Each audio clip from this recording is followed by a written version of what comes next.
A Minute with Alan, I'd like 5 stars on this, a 20% tip, and I'll be there in about 5 minutes. I'll be there in a Chevy Suburban. That, of course, is what you get with Uber. And I love Uber. I love the fact you can schedule them and they show up. I mean, in New York City, in Manhattan, they show up during a thunderstorm, where and when they promise. You have the choices of these different cars, and I think Uber is a great idea. I have to tell you that in Manhattan and in large cities in the U.S., I rarely meet an Uber driver who was born in America. Most of them were born elsewhere. They've been here for 20 years or 5 years or 5 months, but they were born elsewhere. In Australia, it was about half and half. Half were Australians and half were non-Australians, at least in their origin. And I have a little trick that I do because it's a skill I have that has absolutely no application. I know most world capitals. God knows why.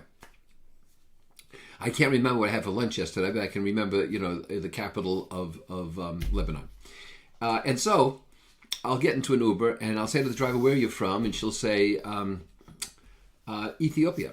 And I'll say, "Oh, Addis Ababa. And she'll say, "How do you know that?" I said, "Because I know that." She said, "No Americans know that." And I'll say, "How do you like driving an Uber?" And they almost universally say, "We love it." And I say, "Why?" And they say, "Because of the independence. Really our own bosses. We have this, we have that."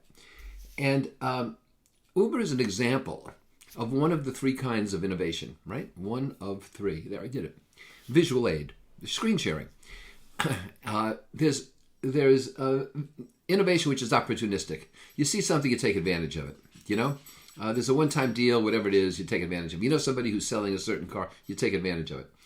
But then there's conformist innovation and non-conformist innovation. So non-conformist innovation is Amazon. Started as a bookseller.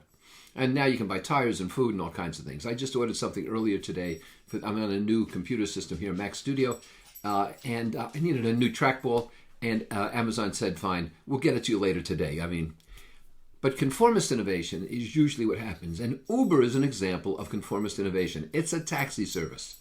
But it's a taxi service, especially when it began, that is higher quality, that has, you can see my security people there, that has the capability to ride hail and so forth and so on.